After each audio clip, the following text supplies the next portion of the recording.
Welcome to Daily Brief YouTube channel. The eighth day of the conflicts between Russia and Ukraine started with the sounds of air bombardments carried out by the Russian army in many city centers. The fact that 80% of the Russian army announced by the USA is within the borders of Ukraine did not change the unplanned delays and failure of Russia in the ground operation.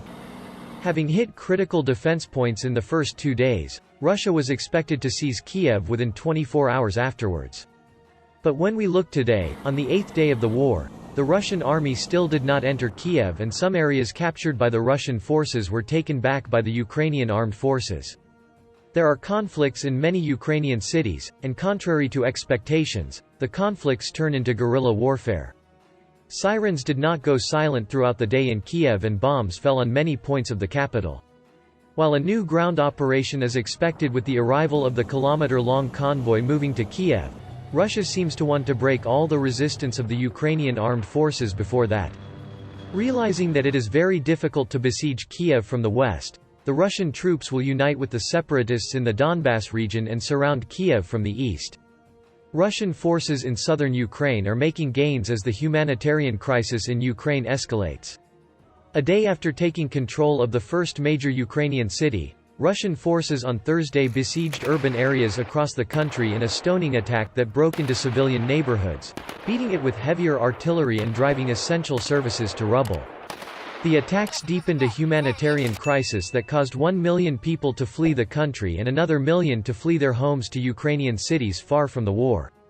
Today, the second round of negotiations between Ukraine and Russia ended negatively. However, Russia's acceptance of the decision to open a humanitarian corridor for civilians was one of the pleasing developments of the day. The agreement includes a possible temporary ceasefire during the evacuations, and it was agreed to open a corridor for the evacuation of civilians. On the first day of the war, troops entering the Ukrainian border from the northwest captured the former Chernobyl nuclear power plant, and Russian forces began to advance towards Kiev. Special forces and airborne troops were approaching the capital at the end of the day, but were met with stiff defense in Kiev by Ukrainian forces. In the following days, the Russian army captured the town of Makariv, west of Kiev. The statement made today announced that the armed forces of Ukraine again took control of Makariv. In the report shared by the commander-in-chief of the Ukrainian armed forces, Valery Zaluzhny, Prince Roman stated that the 14th Separate Motor Rifle Brigade and the 95th Separate Attack Force Brigade liberated Makariv in the Kyiv region, and the region was again under the control of the Ukrainian armed forces. The rapid loss of the city of Kherson in the south of the country today has raised fears that other cities may soon follow, as the Russian bombardment puts pressure on the people to surrender. Russian forces seem to be making their biggest gains in the south, where they nearly surrounded 2 strategic cities to seize Ukraine's entire Black Sea coast and potentially cut the country off from world shipping. Russian troops besieged the port city of Mariupol, a key point between the Russian border and the Russian-controlled Crimean Peninsula, and were advancing further west into Mykolaiv, just north of Kherson. Military experts say capturing these cities will fulfill Moscow's strategic goal of cutting off Ukrainian forces fighting Russia-backed separatists in eastern Ukraine from the rest of the country. At the same time, according to the estimates made by the Ukrainian armed forces, since the first day of its attack on Ukraine, Russia has lost 217 tanks, 90 artillery guns, 42 multiple launch rocket systems, 30 warplanes, 31 helicopters, 900 armored personnel carriers and 374 vehicles. On the other hand, the Russian Federation claims that the information released by Ukraine is not correct. According to the Russian Federation, 2,000 Russian troops were lost, and the loss of armored vehicles and aircraft is much lower than what Ukraine announced. Allegedly, Russian troops are bombing and destroying the infrastructures of Kyiv and nearby towns. It is stated that Russia has bombed the residential areas of Ukrainian cities and villages with artillery, multiple rocket launchers and ballistic missiles. Unfortunately, concrete solutions cannot be produced in the face of such severe attacks on civilian areas. There are serious diplomatic and military obstacles in front of Ukraine that hinder the aid of troops and advanced weapons, tanks and aircraft. Most importantly, it means that Ukraine is not a member of NATO and the EU, and that any North Atlantic Alliance country cannot send troops, tanks, warplanes or air defense systems to Ukraine. On the other hand, the decision of the USA to take a firm stance against these moves of Russia seems appropriate. In fact, the USA and UK are the guarantors of the political and territorial integrity of Ukraine, and this was confirmed by the Budapest Security Assurance Memorandum signed by Washington, London and Moscow 28 years ago. However, in the 1994 agreement, Ukraine gave up its nuclear weapons in order to guarantee that it would not be invaded by Russia. But look what's going on today. A serious military shipment is being carried out in Eastern Europe with the North Atlantic Alliance. It seems that the North Atlantic Alliance still does not intervene in Ukraine. According to NATO's Article 5, this is not possible at the moment. However, it is claimed that moves contrary to international law were made in the region.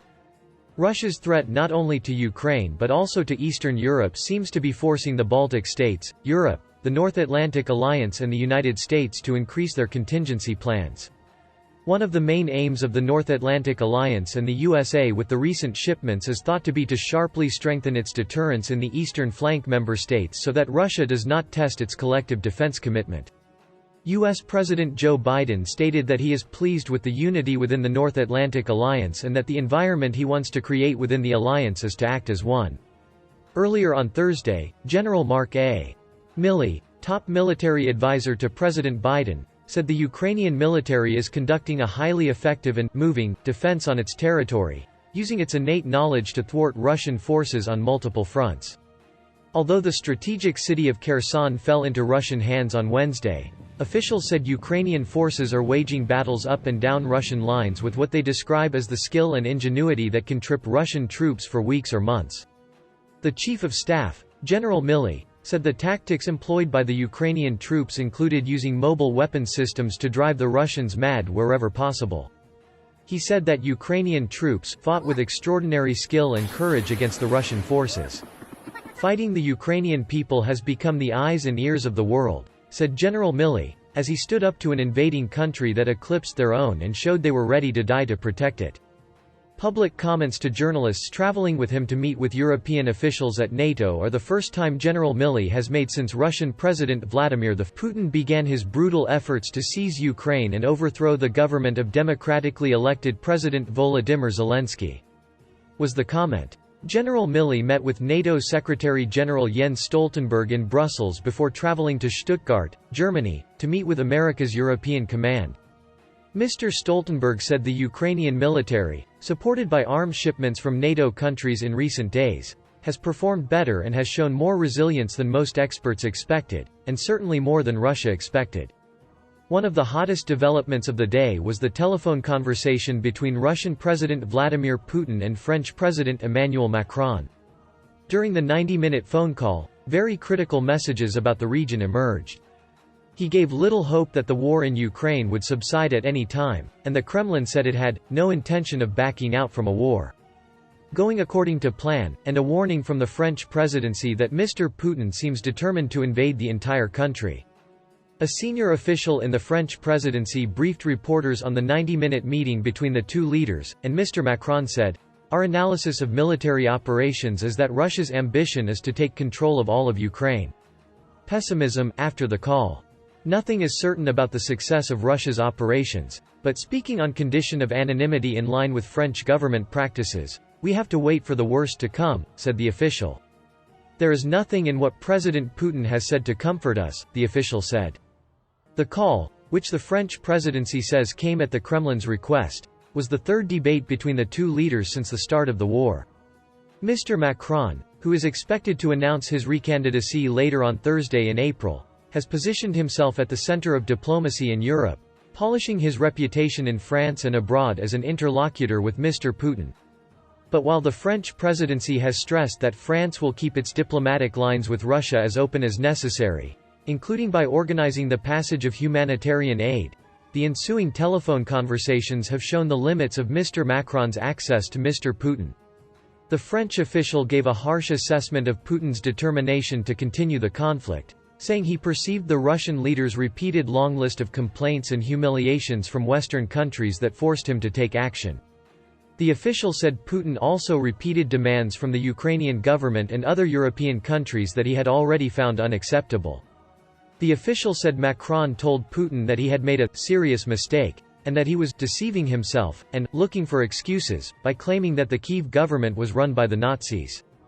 Mr. Macron warned that Russia would pay a heavy price, leaving the country weakened, isolated and under sanctions for a very long time.